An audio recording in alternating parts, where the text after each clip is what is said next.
Okay, everybody, here we are with the review of Revenge of the Fallen Hunt for the Decepticons Leader Class Starscream. Oh, I'm so glad I got this toy. I actually was considering buying the movie Masterpiece, simply because I saw it on eBay for way lower than it had been in a really long time, and I'm just like, okay, I gotta have this. And then I checked out a few reviews, and it turns out that this is just a repaint. Or it was a repaint, or one of them's a repaint, but they're the same mold, just different paint. And so I'm like, yeah, screw that, I'm getting this thing. It's like $150 less. So I did. And it came in the mail recently, and I am very happy with it. It's a lot bigger than I expected. I guess it is a leader class, I'm not sure really what I was thinking, but it's bigger than I expected it being. Just before I'm thinking, I'm not a master of aerodynamics or plane or anything, but let's see, it's got extra bulk. I'd say that's about the normal cutoff, I think. So it's got some extra bulk, but you know, this is probably one of the better leader classes that came out. This is a really good figure. We have all of his little, tattoos that he gets between the first and the second movie. He has his little purple Decepticon button, which just makes him do his little talk noises that you can do in robot mode too. We have a jet noise, and there'll be that. In the robot mode he'll say that and a different line, but he won't make the jet noise. And we have landing gear. The landing gear can be folded up for in-flight mode, I guess. There we go. And his really pretty good job of hiding the kibble, or like robot stuff here. His missile launcher in arm mode goes here, and it can be folded out if you just want to shoot a missile in air or something, but that looks kind of ridiculous and not very aerodynamic. And so anyways, yeah, the fins on the back, they can be pushed up and down to get wherever you want them to be, just right, I guess. You got the engines in the back, and the only issue that I think lots of people, and I, one of them, had with this figure is the fact that everyone seemed to notice that, you'll see in the robot mode, but in robot mode he had his engines on his back, and so he could just like fly without having to transform. So that is why one reason why not a lot of people like this figure is just because lots of people wanted to be able to see that. But that's just kind of a pet peeve thing. And one thing that just happened here is his transformer noises, or his transformation noises. You barely bump him on the nose and he'll go off making those noises. Wish I would have been hit a little better, but oh shoot, hang on a sec. His missiles, two of them, they can, see, there he goes again. They peg under the wings. Right like that. Missiles. So, that's where the way you can store them in.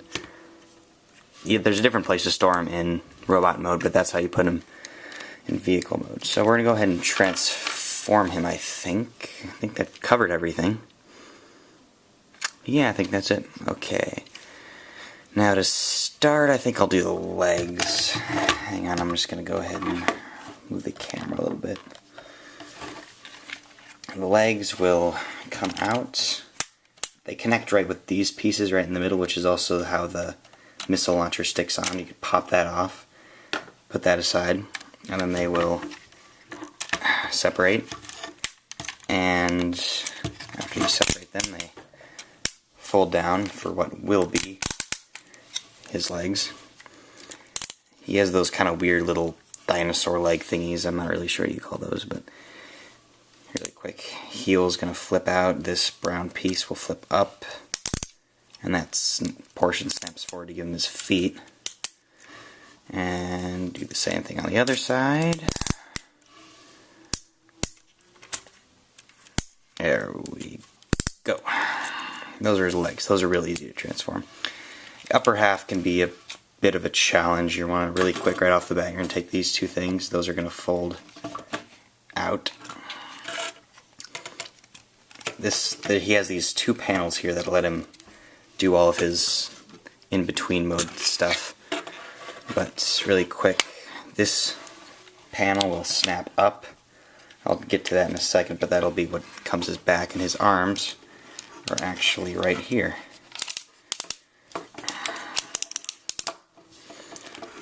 I really should have got a bigger stand for this because this is a pretty big figure. I'm not going to be able to show everything I wanted to show. So apologies if you can't see all of his transformation. That would be faulty camera. These wings snap out. They're peg, and I'm going to take this really quick. It is spring loaded, so the minute you unpeg it, it just snaps into place. Same with the other side. And right down here, these little things are going to fold out. So they go up in motion like this. Forgive me if I'm having a little struggling here. This is the third time I've transformed him, and I'm still a little rusty. Now let's see, there's a portion here, yeah, right here. This needs to come out, I think, for him to transform properly. There we go. Right here. Oh yeah, whoops, that's the reason. Right, these right here need to come up. I always forget about those. So that's going to peg on right in there. This thing will fold into place if I didn't screw something else up, which it seems I did. I'll get that in a sec. Hands come out, and you're going to take his like double thumbs like a koala bear, and those are going to fold out like so. I'm still not sure why this isn't pegging in. This should be pegging in a lot easier. There we go. So that's in.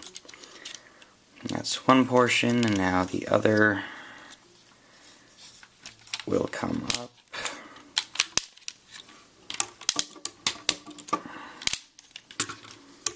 That's going to get out of your way. You'll need it to anyway. Snap, snap, two snaps. Over here, the arm. Oops. Once again, you're going to bring the thumbs out. We're going to take his, now right here, this can often be trouble, but there's this panel here that like keeps the cockpit in place, and it can be a challenge with it. There's a section right here, you want to get your fingernail under it, and then it'll just pop off pretty easily. It's not a force thing, you just have to get your finger in the right place.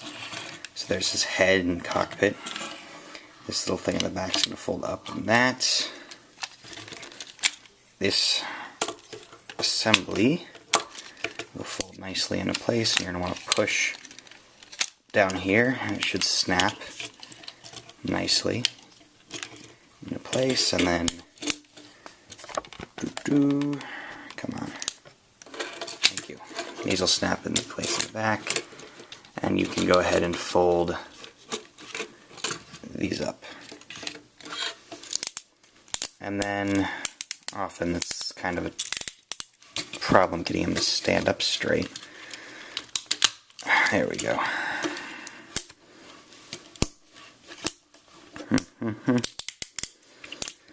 He actually stands well when you can get him to stand. It's just a matter of his legs aren't enormous, so you kind of got to get him in the right position. And you don't want to make him look completely ridiculous either. Come on, there we go. And there he is.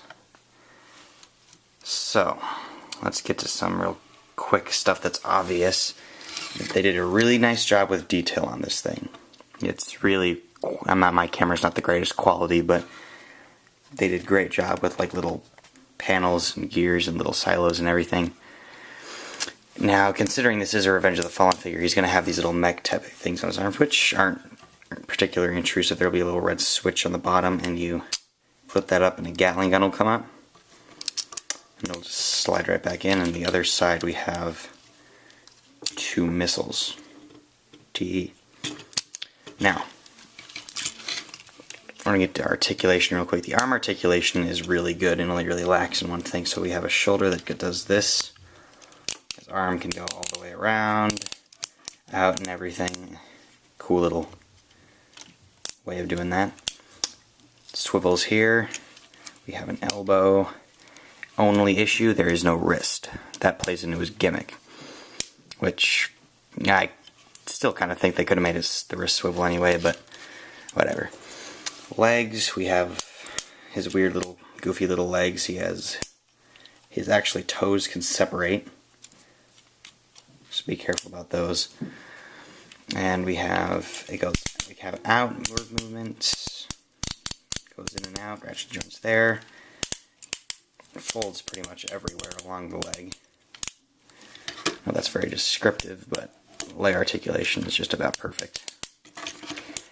Yeah, so the only thing that would have made articulation on this figure a little better, I think, would have been wrist swivel and maybe a waist. Though that would have been pretty hard to work into. So right up here is this dang button that was giving us all the trouble in robot mode. You push that, it's really touchy, and it'll make his little transformation noise. And you do this, and his chest and eyes will light up. And his other line, the cockpit you can't really take out. It comes out, but you can't really take it out without activating his little movie lines, and these things can come out without having to worry about talking or anything. But now we'll go ahead and get to his gimmick. You can do this on either arm. A little hole where you can peg his launcher in. You'll fold the hand like this. Pull the thumbs in again. This launcher